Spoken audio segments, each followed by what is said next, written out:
I spent 200 hours planning my best friend's wedding for free. When I heard her call me a farmer slave girl behind my back, I texted her that I wouldn't attend. When I asked why she said it, she shrugged and said, "It's not my fault you grew up poor." I just stared at the message. That was 4 months ago. Yesterday, she was sentenced to prison. Vanessa was my ride or die, so when she asked me to be her maid of honor, I happily accepted. I spent months planning, accounting for everything. Her tastes were extremely specific, so I had to make sure I didn't mess up anything. The napkin color, menu font, tablecloth material, all accounted for, all meticulously chosen by me. There were some days that I was so swamped with her, free of charge wedding planning, that I literally had to ask for days off of my literal job so I could focus. But I figured it was worth it, because I wanted Vanessa to have the beautiful day she deserved. Until one day, when I found out the truth about how Vanessa saw me. Up to this point, I had put in around 200 hours of free labor into building Vanessa's wedding. I had rescheduled doctor appointments and dates, all to work around her schedule. I heard her talking to her other friend in the changing room. Yeah, sometimes I wish Lily, me, wasn't so low class. I mean, it's just embarrassing being seen with her. But at least when people see her working for me, they assume she's just an underpaid worker, which is an upgrade from the farmer slave girl vibe she's always giving off. A sudden rush of emotion pressed against my eyelids. I felt my knees buckle, and I had to resist the urge to break down. She knew me being poorer was my biggest insecurity. She knew how much I had worked to get where I am today. I could have canceled all of the wedding plans. I could have let her wedding day become one big, large-scale prank. I could have thrown thousands of her dollars down the drain, but I didn't do any of that. Instead, I continued to plan her wedding, because I still believed that beneath it all, Vanessa was a good person. I did decide on one thing, though. I would not be attending the wedding. I texted her the day before, letting her know of my absence and what I had heard her say about me. I clarified that there was no bad blood, but I just didn't think someone with any negative emotions should even be there when she gets married. She didn't reply. And the day after her wedding, I blocked her number because I knew she had taken advantage of me and never wanted to talk to her again, TBH. I didn't hear from her again until her Instagram post came up on my feed 3 days later. It was one of those slideshow posts, and each photo was a photo from the intricately planned wedding she had. So lucky to have had time to plan all this all by myself. It was hard, but nothing good worth having is ever easy, was the caption. In the comments, her friends were all praising her, offering 4 or even 5 figures for Vanessa to plan their wedding, money that could have been mine. But it was obvious the post was to get a reaction from me, so instead, I just blocked her on everything. Goodbye, Vanessa. Fast forward 3 months, and I was living my life without her. And I assumed Vanessa was too. Boy, was I wrong. I was pulling out of my driveway on the way to work when I noticed my brakes felt mushy. Luckily, I had just gotten in a car crash a few years back, so I was ultra paranoid of this kind of thing. So as soon as I noticed, I got the car to stop and called a mechanic. What he told me broke my heart. Someone had tampered with my brakes, and there was only one person who had my spare car key, Vanessa. Usually, I'm not the type of woman to get angry, but I'm never the type of woman to get walked all over. So when I realized what Vanessa had done, I was ready to ruin her. And by the time I was done, she'd be the one wishing we never met. I need to call the police, I told the mechanic, William. My hands were shaking as I pulled out my phone. The police came and took a report, but they weren't exactly rushing to investigate. Without cameras or witnesses, they said, it would be difficult to prove who did it. They asked if I had any enemies or had received any threats. I mentioned Vanessa and our falling out, but even to my own ears, it sounded thin. A former friend upset about wedding drama? It didn't seem like enough motive for something this serious. I called my landlord and got the locks changed on my apartment that same day. I started parking my car in the garage instead of the driveway. I checked under it every morning before driving anywhere. I became hyper-aware of my surroundings, jumping at unexpected noises and constantly looking over my shoulder. A week after the brake incident, I was grocery shopping when I spotted a familiar figure at the end of the aisle. Derek, Vanessa's husband. He saw me too, and for a moment we just stared at each other awkwardly. I considered turning around and avoiding him, but something made me push my cart forward instead. Hey, I said when I reached him. Jennifer, he nodded, looking uncomfortable. How are you? Oh, just trying not to die in a car accident, I said before I could stop myself. His brow furrowed. What? Someone cut my brake line last week. Could have killed me if I hadn't noticed something was wrong. Derek's face went pale. That's horrible. Do they know who did it? I shrugged. I have my suspicions. He looked down at his shopping basket, then back at me. Look, Jennifer, I don't know what happened between you and Vanessa, but she's been different since the wedding. Angry. Obsessed with you betraying her. I've tried to talk to her about it, but she won't listen. She told everyone she planned that entire wedding herself, I said, unable to keep the bitterness from my voice. After I spent hundreds of hours doing it for free, Derek at least had the decency to look ashamed. I know. I tried to tell her that wasn't right, but she just got angry with me too. Said I was taking your side. outside. We stood there awkwardly for a moment, the fluorescent lights buzzing overhead. "Be careful, Jennifer," he finally said. "I'm worried about her behavior lately. She's not acting like herself." That conversation shook me more than I wanted to admit. If her own husband was concerned about Vanessa's state of mind, I definitely needed to take this seriously. I went home and ordered a security camera for my front door, plus motion sensor lights for around my house. The next day at work, I couldn't focus. I kept thinking about Vanessa, about our friendship, about how it had all gone so wrong. Had she always seen me as beneath her? Had I just been too blind to see it? Or had something changed over the years? I decided to do some digging. I went through old photos on my phone, looking for clues I might have missed. There were hundreds of pictures of us together, at concerts, on road trips, at parties, just hanging out at each other's places. We looked happy. We looked like equals. But as I scrolled through more recent photos, I started noticing a pattern. In the last year or so, Vanessa had started positioning herself differently in photos, always standing slightly in front of me, always making sure her outfit was more prominent, her jewelry more visible. There were subtle signs of her pulling away, asserting her superiority. I went deeper, checking social media posts from before I'd blocked her. Her captions had changed too. Earlier posts about us were all "my bestie" and "love this girl." More recent ones had shifted to things like taking Jennifer out for a treat or showing her how the other half lives, as if she was doing me a favor by being my friend. The more I looked, the more obvious it became. Our friendship had been changing for a while, and I'd been too loyal, too trusting to see it. The wedding planning had just brought it all to the surface. That night, I got a text from an unknown number. "You should have just shown up to the wedding. Now you've made things worse for yourself." I nearly dropped my phone. I didn't respond, but I took a screenshot and added it to a folder I'd started keeping of evidence, just in case. The next morning, I woke up to an email notification from my credit card company about suspicious activity. Someone had tried to make several large purchases in my name overnight. I immediately called the company and discovered that someone had attempted to open 3 new credit cards using my social security number and address. Identity theft. Great. Just what I needed. I spent my entire lunch break on the phone with credit bureaus, placing freezes on my credit reports and filing fraud alerts. I had no proof it was Vanessa, but the timing was too convenient to be coincidental. She knew all my personal information, my birthday, my mom's maiden name, probably even my social security number from when we'd rented that beach house together years ago. That weekend, I was supposed to go on a third date with Robert, a guy I'd been seeing. We'd been taking things slow, just casual dinners and a movie so far, but I was starting to really like him. He was easy to talk to, made me laugh, and seemed genuinely interested in my life. But with everything going on with Vanessa, I was hesitant to drag someone new into my drama. I almost canceled, but then decided I deserved a normal night out. I'd been living in fear for weeks, jumping at shadows and checking my rearview mirror constantly. I needed to remember what normal felt like. We met at a small Italian restaurant downtown. Robert was already waiting at a table when I arrived, looking handsome in a blue button-down shirt. He stood up when he saw me, giving me a warm hug. "You look beautiful," he said as I sat down. I felt myself relax for the first time in days. We ordered wine and pasta, and for a while, I managed to forget about Vanessa and all the chaos. Robert told me about his week at work.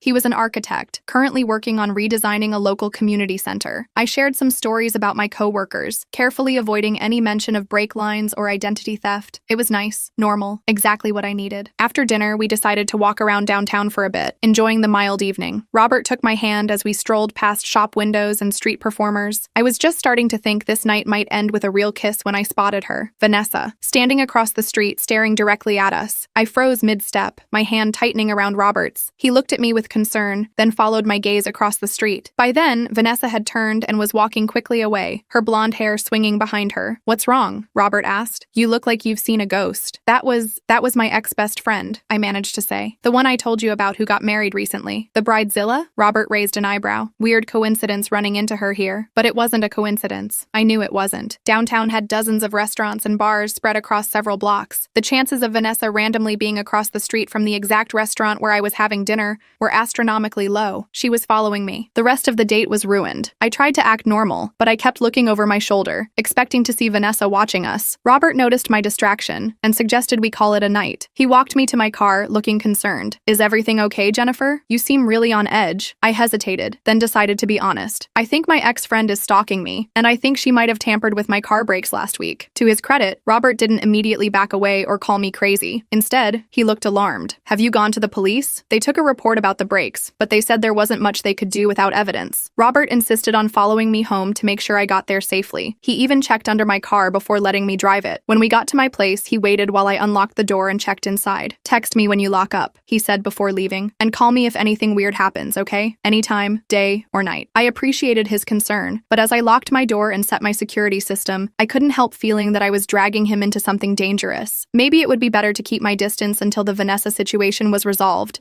however that might happen. The next morning, I woke up to another text from the unknown number. "He's not good enough for you." But then again, who would be? A chill ran down my spine. She had been following me. She had seen me with Robert. This wasn't just in my head. I decided it was time to take more direct action. I couldn't live like this, constantly looking over my shoulder, wondering what she might do next. I needed to confront her, to end this once and for all. I knew where she worked, the real estate office downtown where she'd been for the past 5 years. I decided to go there, to talk to her face to face in a public place where she couldn't make a scene without damaging her professional reputation. I dressed carefully that morning, choosing an outfit that was polished and professional. If Vanessa thought I was low class, I wanted to prove her wrong. I put on my best work dress, did my makeup perfectly, and even wore the pearl earrings my grandmother had given me for college graduation. The real estate office was busy when I arrived. A receptionist greeted me with a practiced smile. "How can I help you today?" "I'm here to see Vanessa Mitchell," I said, trying to sound confident. "Do you have an appointment?" "No, but she'll want to see me." "I'm Jennifer, an old friend." The receptionist's smile faltered slightly. "Let me see if she's available." She picked up her phone and murmured something I couldn't hear. A moment later, she hung up and pointed to a door at the back of the office. She said, "You can go right in." I walked through the office, aware of curious glances from other agents. Vanessa's door was slightly ajar. I knocked once, then pushed it open. She was sitting behind her desk, looking exactly as I remembered. Perfectly highlighted blonde hair, expensive blouse, flawless makeup. She didn't look surprised to see me. In fact, she looked like she'd been expecting me. "Jennifer," she said coolly. "What a surprise." I closed the door behind me and took a deep breath. "We need to talk." "About what?" She leaned back in her chair, the picture of casual indifference. "About you tampering with my car. About you trying to steal my identity. About you following me on my date last night." She laughed, but it didn't reach her eyes. "That's quite an accusation. Do you have any proof?" "Don't play dumb, Vanessa. I know it was you. No one else has my spare key. No one else would have a reason to hurt me." "Hurt you?" She raised an eyebrow. "You're the one who hurt me. You abandoned me the day before my wedding, after I trusted you with everything. After I spent months planning your entire wedding for free," I countered. "After I heard you call me low class and a farmer slave girl. After you took credit for all my work." She shrugged, examining her manicure. "It's not my fault you're so sensitive. It was just girl talk. You weren't supposed to hear it. So you admit you said those things?" "I admit I was frustrated with your constant need for validation, always wanting me to praise you for doing basic tasks, always reminding me of your sad background like it was my fault you grew up poor. I felt like I'd been slapped. This wasn't the Vanessa I thought I knew. This was someone else entirely. Cold, cruel, calculating. I want my key back," I said, trying to keep my voice steady. "And I want you to stay away from me. No more following me, no more messing with my car, no more texts from unknown numbers." She tilted her head, studying me. "I don't know what you're talking about, but if you're so worried about your car, maybe you should get a new one." "Oh wait, you can't afford that, can you?" I leaned forward, placing my hands on her desk. "Listen carefully. I have a file of evidence. The mechanic's report about my brake line, screenshots of the fraud alerts, security camera footage of my front door. If anything else happens to me, anything at all, that file goes straight to the police." It was a bluff. I had some evidence, but nothing concrete linking it to Vanessa, but she didn't know that. For a moment, I saw uncertainty flicker across her face. Then her mask of indifference slipped back into place. "You should go, Jennifer. I have clients coming in soon." "I mean it, Vanessa. Stay away from me." I turned and walked out, my heart pounding. I wasn't sure if my bluff had worked, but at least I'd made it clear I wasn't going to be an easy target. As I drove home, I felt a strange mix of emotions. Relief at having confronted her, fear about what she might do next, and deep sadness about what our friendship had become. 15 years of memories, tainted by the knowledge that she'd never really respected me, that she'd seen me as someone beneath her all along. When I got home, I checked my mailbox and found an envelope with no return address. Inside was my spare car key and a note that simply said, "This isn't over." I should have felt relieved to have my key back, but instead, a cold dread settled in my stomach. Vanessa wasn't done with me. This was just the beginning. That night, I couldn't sleep. I kept replaying our conversation, thinking of all the things I should have said. I checked my doors and windows multiple times, jumping at every creak and groan of my old apartment building. Around 2 a.m., my phone rang. Unknown number. I let it go to voicemail, my heart racing. A minute later, the notification popped up. I hesitated, then played the message. Heavy breathing. Then Vanessa's voice, slurred and angry. You think you can threaten me? You're nothing, Jennifer. Nothing. I made you. I gave you a taste of a better life. And this is how you repay me? It should have been you thanking me in my wedding speech. You should have been grateful I even let you be part of my special day. I saved the voicemail and added it to my evidence folder. Then I blocked the number,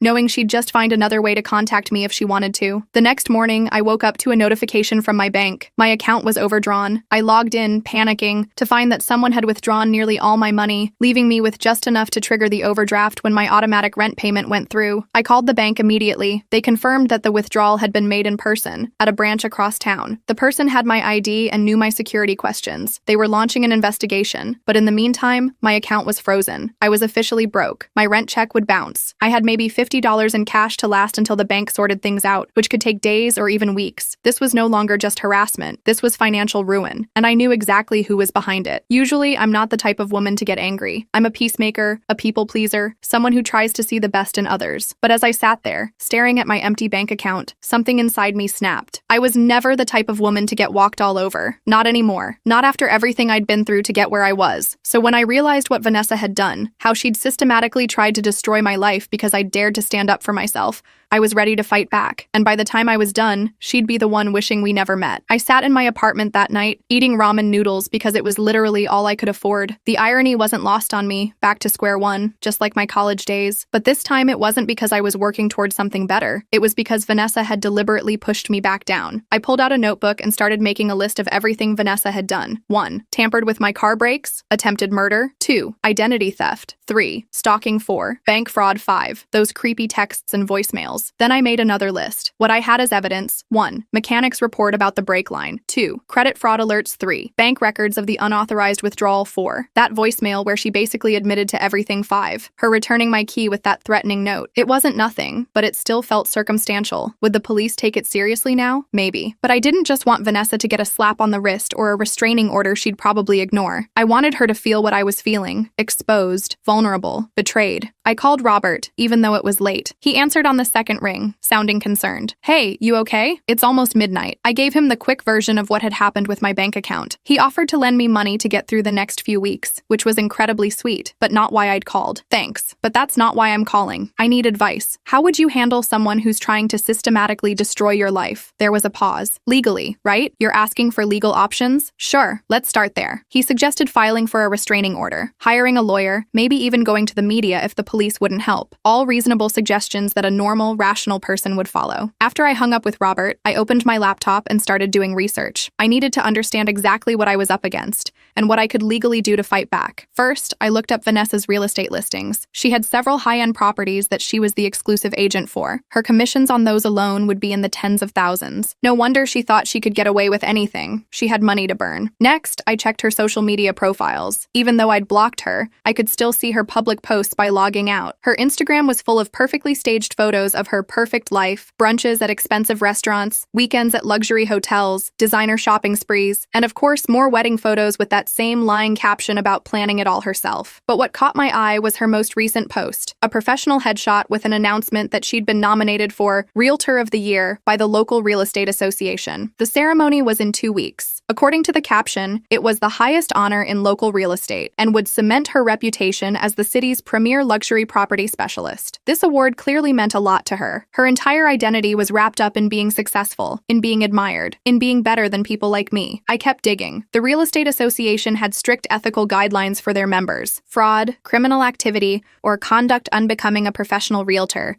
could result in expulsion from the association and loss of certain certifications. I smiled for the first time in days. I finally had a plan. The next morning, I went to the police station with my folder of evidence. The officer who took my report seemed more interested this time, especially when I played Vanessa's drunken voicemail. That definitely adds credibility to your claims, he said, making notes. We'll investigate the bank fraud right away. That's a serious felony. I felt a small sense of satisfaction, but I knew the police investigation would take time, and I needed to act before that award ceremony. Next, I went to my bank in person. I explained the situation to the manager, showing her the police report. She was sympathetic and expedited my fraud claim, giving me temporary access to a small amount of emergency funds while they investigated. We take fraud it very seriously, she assured me. If someone used fake ID to access your account, we have security camera footage we can provide to the police. Things were starting to look up, but I wasn't relying on just the official channels. I had my own plan in motion. That evening, I created a new email address using a VPN. I drafted a careful message to the Real Estate Association's Ethics Committee, outlining Vanessa's actions with attached evidence. I didn't send it yet. This was my nuclear option, and timing would be everything. The next day, I got a call from a detective who'd been assigned to my case. Ms. Adams, this is Detective Rodriguez. I'm looking into your complaints against Vanessa Mitchell. I answered all his questions, providing copies of everything in my evidence folder. He seemed particularly interested in the brake tampering. That elevates this from harassment to attempted bodily harm, he explained. We're taking this very seriously. After I hung up, I felt a weight lift from my shoulders. Someone was finally listening to me, but I wasn't about to sit back and wait for the justice system to work its magic. I had more moves to make. I called Derek. I wasn't sure he'd even talk to me, but to my surprise, he picked up. Jennifer, is everything okay? Not really. Has Vanessa been acting strange lately? More secretive than usual? Maybe making unexplained withdrawals from your accounts? There was a long pause. Why are you asking? I gave him a sanitized version of what had been happening. I could hear his breathing change as I spoke. She's been staying out late, he finally said. Coming home drunk, checking her phone constantly. I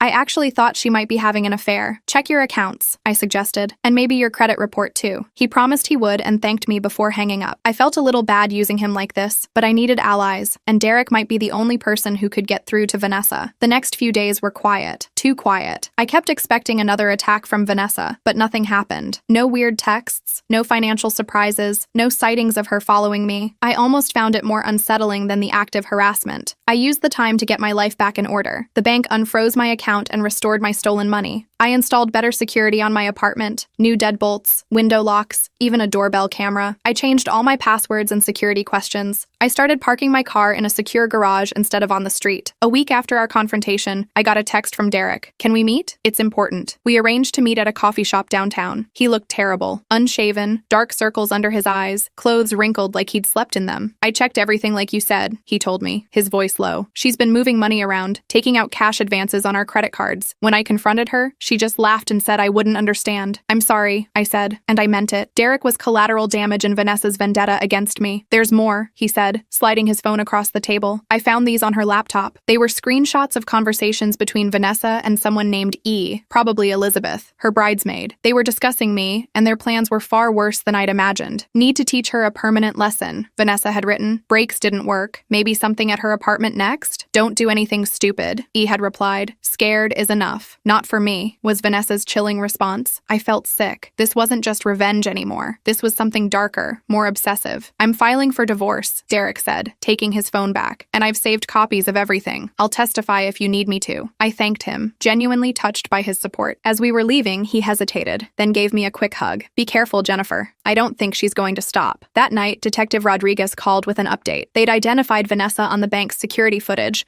wearing a wig but clearly recognizable. They were preparing to bring her in for questioning. We'll call you once we've spoken with her, he promised. In the meantime, stay vigilant. I should have felt relieved, but instead, I felt a growing sense of dread. If the police brought Vanessa in, she'd know I was fighting back. She might escalate before they could build their case. The next morning, I woke up to the smell of smoke. Faint, but unmistakable. I jumped out of bed and ran to my living room, where a small fire was burning on my welcome mat inside my apartment. Someone had slid something burning under my door. I grabbed my fire extinguisher and put it out quickly, hands shaking. Once the immediate danger was past, I noticed a partially burned note in the ashes. Next time you won't wake up. I called 911, then Detective Rodriguez directly. Within an hour, my apartment was crawling with police and fire investigators. They confirmed it was arson. Someone had soaked a rope in accelerant, lit it, and pushed it under my door. This is attempted murder, Rodriguez told me grimly. We're bringing her in today. I nodded, too shaken to speak. After they left, I packed a bag and went to a hotel. I couldn't stay in my apartment, not after this. From my hotel room, I made 2 calls. First to Robert, explaining what had happened and why I needed some space. He was understanding but worried. Please let me help, he said. You shouldn't be alone right now. I'll be okay, I assured him. The police are involved now. It's almost over. My second call was to my boss, asking for a few days off. I explained I was dealing with a stalker situation and needed to handle some legal matters. She was surprisingly supportive, telling me to take all the time I needed. That afternoon, Rodriguez called again. We brought Ms. Mitchell in for questioning. She denied everything, claimed you were harassing her, but we have the bank footage,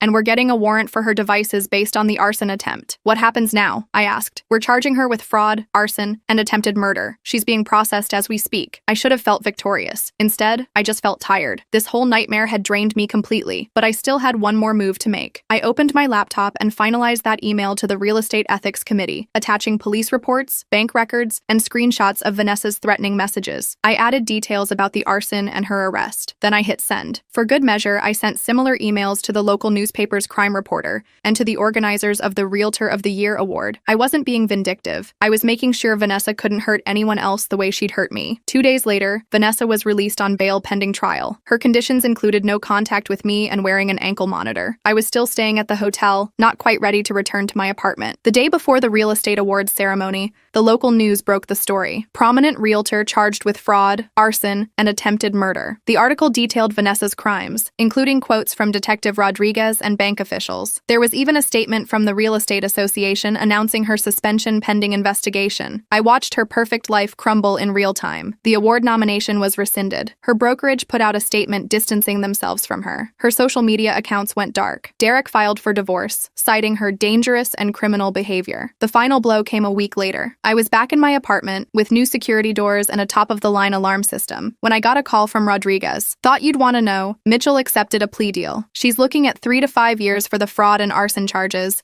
The attempted murder was dropped as part of the deal, but she's still going to prison. I thanked him and sat in silence after hanging up. It was really over. Vanessa would go to prison. Her career was destroyed. Her marriage was over. Her reputation was in tatters. I didn't feel the satisfaction I'd expected, just relief that I could finally move on with my life. 6 months later, things were almost back to normal. I'd been promoted at work. I was still seeing Robert, taking it slow but heading in a good direction. My apartment felt safe again. I even made new friends, real ones who valued me for who I was, not what I could do for them. No one asked me to plan their wedding for free or made snide comments about my background. Sometimes I thought about Vanessa, wondering if prison had changed her, if she regretted what she'd done, if she ever thought about our friendship and how it all went so wrong. But mostly, I thought about how much stronger I was now, how I'd stood up for myself when it mattered most, how I'd refused to be a victim. I didn't need Vanessa's approval anymore. I didn't need to prove I wasn't low class or a farmer slave girl. I knew my worth, and that was enough. The last time I heard anything about Vanessa was from a mutual acquaintance who'd visited her in prison. Apparently, she'd asked about me, wanted to know if I was still talking about her. The acquaintance told her I never mentioned her name anymore, and it was true. Vanessa had once been a huge part of my life, but now she was just someone I used to know, someone who taught me an important lesson about standing up for myself. I never planned another wedding, but I did plan a pretty awesome life, one where I was the priority, not someone else's vision of perfection. And honestly, that was way more satisfying than any revenge could ever be.